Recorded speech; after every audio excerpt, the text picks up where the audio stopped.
वारे नीव जन्म वारे वारे नीव जन्म वारे नीव जन्म वारे वारे नीव जन्म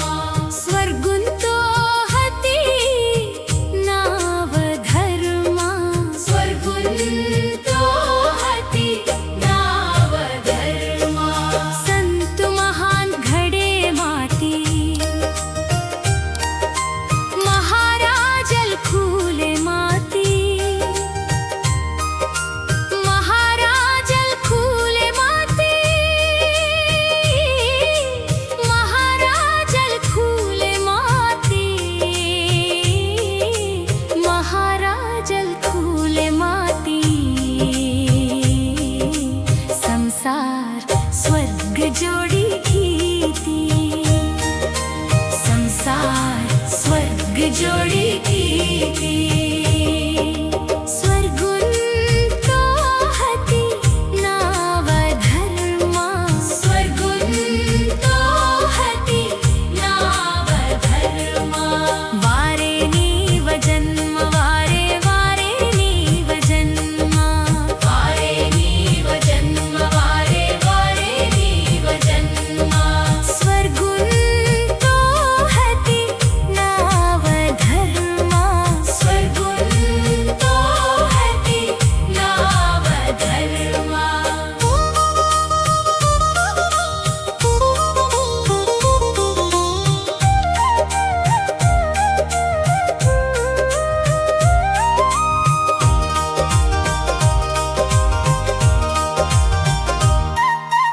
आडस अभिमान हाटी कीती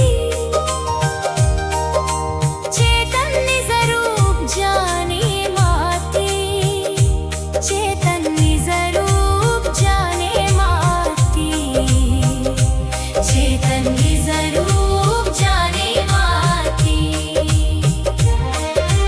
राजहंस बाने माती राजहंस बाने माती स्वर्गुंतो हती नाव धर्म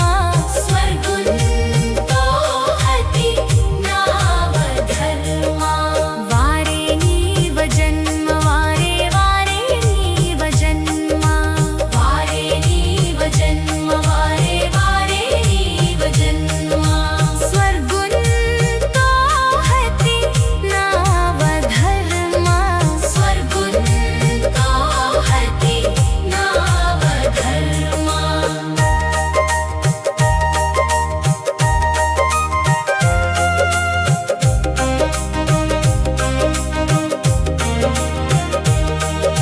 महागाव मंदिर बने माता कैलाश टेकड़ी खूले माता कैलाश टेकड़ी खूले माता कैलाश टेकड़ी खूले माता गुरुदेव सेवा